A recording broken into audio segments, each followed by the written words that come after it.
Welcome to the Think Small podcast, hypergrowth for small businesses. So, what's slowing you down? So hello, everyone from the Think Small podcast community. Thank you for joining us today for my conversation with Michelle Howard of Southern Hospitality Home, a small Type B residential assisted living facility in Texas. My name is Monica. I'm coming to you from New Jersey.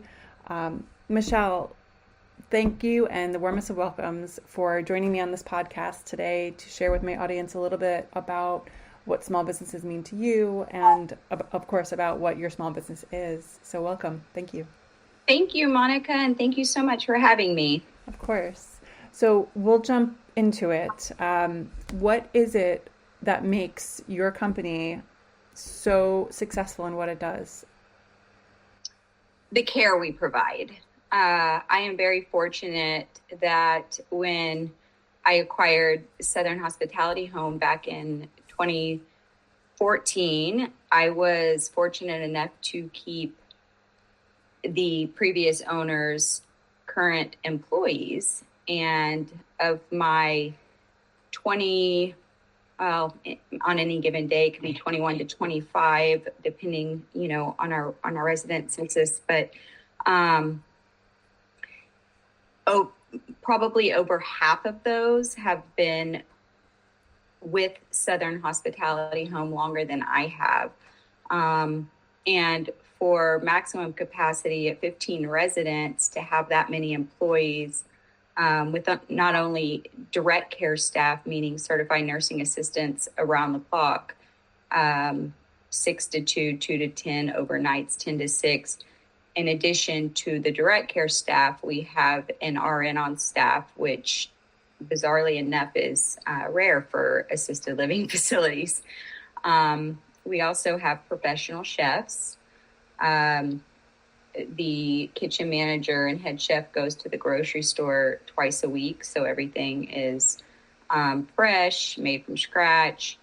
We have a full-time activities director, cleaning crew, a massage therapist, which is a wonderful touch that does so much for the residents. We have a house director, and I'm not sure if I said full-time activities director, but a full-time activities director as well. And so what you find, which is rare these days in long-term care, is continuity of care. It's going to be the same staff on each shift, Monday through Friday, and the same for the weekend. So the care staff and all of our other team knows the residents' needs through and through. They know, is this individual on a toileting schedule? Does this individual need assistance walking to the table for meals? Do they need standby assist for bathing, or are they completely independent? And by having that continuity of care and that low turnover has created an environment that enables our residents to excel tremendously. That's great. And could I ask what your involvement is with the residents? Because it seems like you really, truly care, not just for your team that works for you, but also the people that live in this facility. Yeah, absolutely. So I am very involved, hands-on, by choice. It's my favorite place to be aside from my own home. We are akin to a big family in the way that I run the business, and just naturally being a residential assisted living in close proximity and having my team, my second family, with me for so long, in going through COVID together, going through the snowpocalypse together, going through all of our residents age in place. So going through the many deaths we experienced together, you can't help but love your staff. And I know, everyone says, oh, that's a big no-no. But I can't help it. And I truly love each and every one of my team members, and I couldn't do it without them. in addition, of course, to our residents, I know each one of them and their needs as well. Prior to having children, my boys are currently 6 and 8. I didn't have a house director. I was the director, and also, had all the owner responsibilities. And yes, my schedule was full, and I basically lived at the assisted living, but I didn't mind it. I didn't have children at the time. So, having that hands-on experience for the first, 4 years of being, the sole manager, aside from clinical side, our director of nursing, it was so important to learn, there's been many times, in emergency situations where I had to fill in for a CNA, and seeing what my direct care staff goes through and learning, the individual needs of each resident, I believe was very, important for the success and for the continuity of care and for, the little turnover that we have, because I get it. I've been there. I know from both sides what the needs are. Right. That's fantastic. And I think from a leadership perspective, it must mean something to your team to see you, down in the trenches with them and stepping up and not just prolificating what you think you need or pontificating what you think you need, more of like, hey, I'm here with you. I'm not better or worse than you. We're all in it together for the benefit of, I don't want to say clients. What do you call are they clients? Yeah, our clients. Uh-huh. Perfect. So from a marketing perspective, where do you find your clients? How are you able to grow? How do people find you? Sure. Well, most is word of mouth. So Southern Hospitality Home has been around since 1996. And because when I acquired it, I kept the same name, I kept the same team, have just added more. It's mostly all word of mouth. When I do any sort of advertising, I utilize the every door direct mail that USPS offers, because time and time again, when I ask prospective new residents that call and want to tour how they found out about us, they're like, so-and-so, a past resident's family that had been with us had told them they were their neighbor or they lived in the neighborhood, and they're like, I didn't even know something like this existed. So I find that the every door direct mail is the best, because it gets the areas in Central Austin that just didn't know we were there. They didn't know that we were in assisted living. Mm-hmm. We don't have, aside from our logo on our gates, there's not like a sign. We're not a commercial building. Yes, there's wheelchair ramps to go up to the home, but you wouldn't know just from the exterior. Fantastic. So what makes what you do, a small type B residential assisted living facility, different than maybe like a 50 or 100 bed assisted living facility? Sure.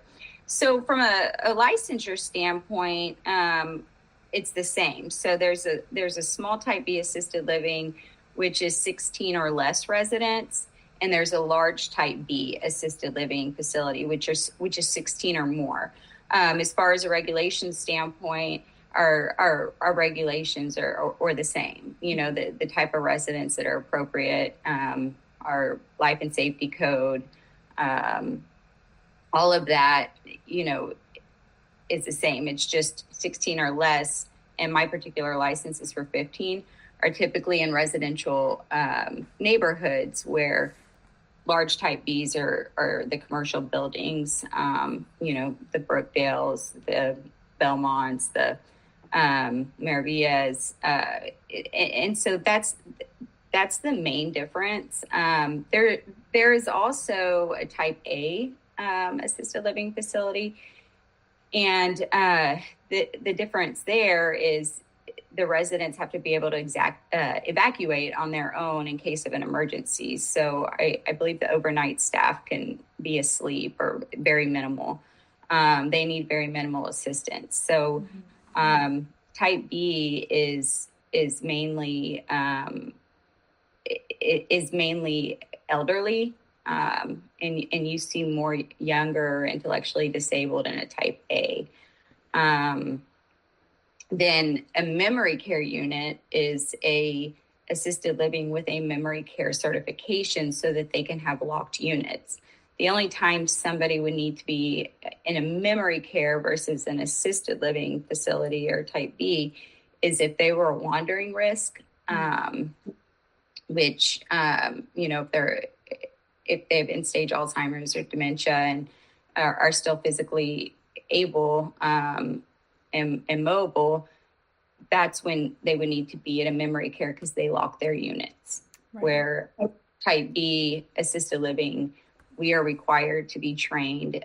We are required to train our staff upon hire and throughout the years, or throughout the year, every year, ongoing training for Alzheimer's and dementia. And so we absolutely are qualified to accept residents that have dementia. It's just if they wander is when they would have to be in memory care. Understood. So that's from a legal perspective, right? How everybody's classified, what the care is. But from a warmth side, from a human side, what makes it different? What you do? It's home. It's home. Yes, it's not their home. Ultimately, everybody wants to age in place in their own home. But when that can't be an option anymore, it's not safe, and they need that level of assistance, they don't want to go to a facility. They want to be at a home where the faces are familiar every day and the food is homemade food and they feel loved and cared for, and they're constantly surrounded by others. They're not isolated at the end of a hallway in a giant building with bed alarms going off. And just having that socialization, somebody right there, proximity alone of being in a home, and always out in the common areas, whether they're doing activities or in their room getting a massage, or staff is taking them around the block on a walk, sitting on either of our porches, bird watching. They're at home and they feel at home. And you see a difference immediately when you walk in to Southern Hospitality versus walking in to a facility, if you will. Yes, we're licensed as a facility, but I mean, when you walk in, you feel at home. Yeah. And when you don't feel like you're walking into a giant commercial building with a million different hallways and escalators or elevators. Fantastic. And what would you say the meaning of being home can do for somebody that is ill or recovering or aging at a more rapid pace than their neighbor might be? What does that do for them? They feel loved. They feel heard.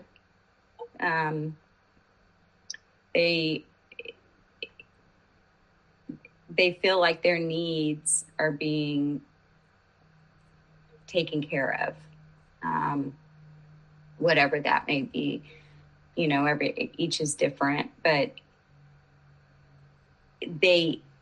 when they need somebody, immediately somebody is there, and that alone makes a huge difference.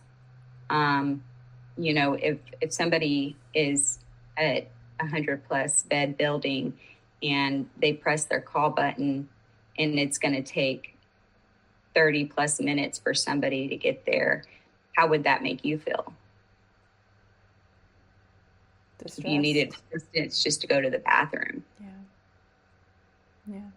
So, what's going to happen? They're going to try and get up and do it on their own, and that's going to cause a fall, and they may never come out of the hospital. Right. Thank you for that.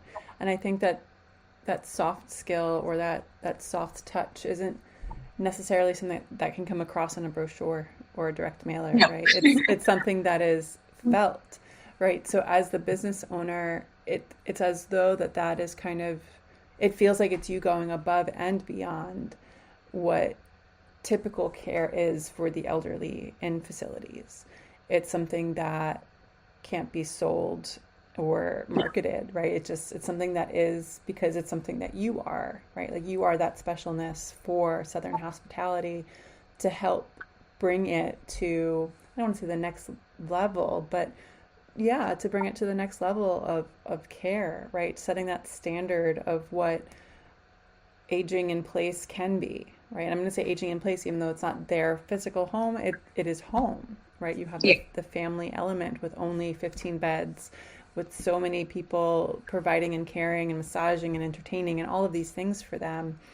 That's home. That's safety, right?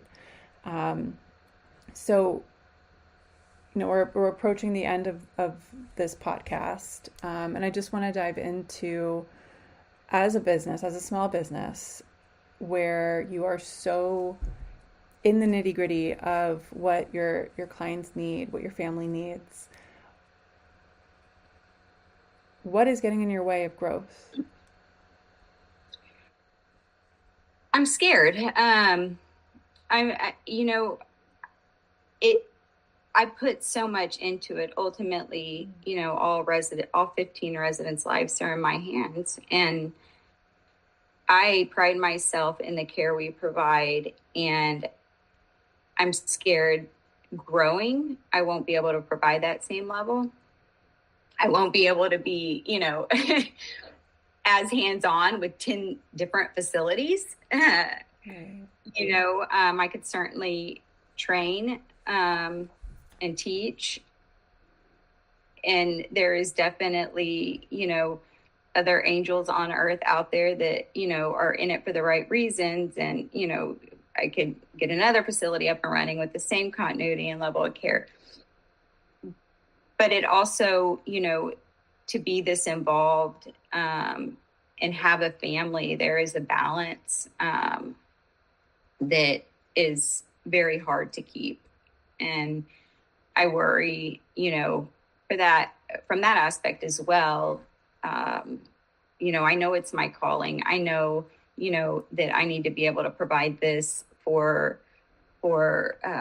more of our aging population, and right now there's such a need. But at the same time, it's creating that balance, or finding that balance that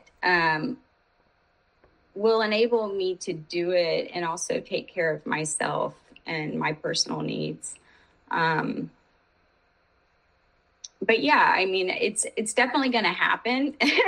I've been saying that for 12 years now, and it will happen. It definitely will happen. All in due time, right? Yeah, everything in its time.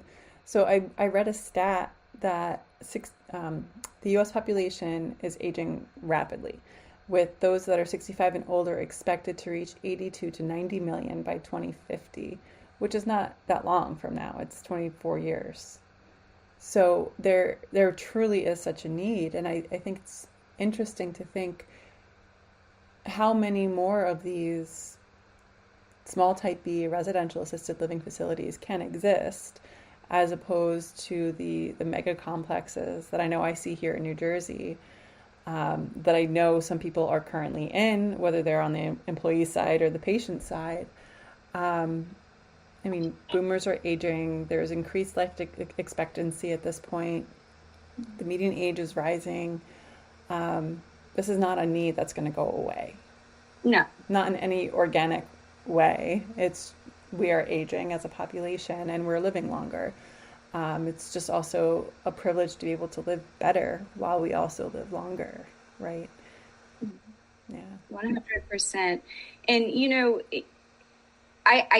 I wish that this were, and I foresee it. There are more and more, residential care homes, small type Bs popping up out there. That this was the traditional model. I've never understood why, a commercial building is the traditional model. It makes no sense. These individuals need assistance with activities of daily living. Why are you going to isolate them down a long hallway? Right. And like I said, there are more and more popping up, and I am always consulting out of the goodness of my heart, just because we need it, and I see the difference that it makes from a long-term care perspective. But the thing is most I don't know of any that have the amount of team members as Southern Hospitality. Most of the smaller ones have either 2 12-hour caregivers, and they do the cooking, the cleaning, but that's not the model that is able to get a resident that comes in as a Hoyer lift to be walking now. Right. That the many residents that at 102 and have been on hospice for 6 years, hospice is now discharging because they're not appropriate anymore. Right. Not that they want to live that long, but that's how well that they're doing. And it's because of all those aspects, and all, many will come from home and be upset because they want to be at home. Right. And then the adult children are worried about this transition, and a week later they're like, she's loving it. Oh my gosh. Yes, because she's been isolated at her home without any company, nobody to talk to. She sits in her recliner all day long watching TV. And now she has activities, and she's doing art, and she's going on walks, and she's eating wonderful food, not microwave meals, Yeah. And so that's and so when I do consult individuals who are wanting to start residential assisted livings, I always tell them, you have to have a full team, everybody doing their own roles. You can't have 2 direct care staff. They're going to get burnt out. Right. Well, thank you, Michelle, for your insight, for your time. Mm-hmm. How can the audience reach you if they want to talk more about this? Sure. Our website is southernhospitalityhome.net, NET, and my email is, there is a contact submission on there as well. They could set up a tour, or from, a career standpoint, there's also a career submission. But my email as well is mhoward@southernhospitalityhome.net. Fantastic. Well, thank you so much for your time again, for all of your insights and your wisdom. I wish you all the best in whatever growth looks like for you and your small business, which is not small because you're making a big impact. So many thanks to you. Of course. Thank you so much, Monica. It's been a pleasure speaking with you, and thank you for asking me to be on this. Welcome to the Think Small podcast, hypergrowth for small businesses. So, what's slowing you down?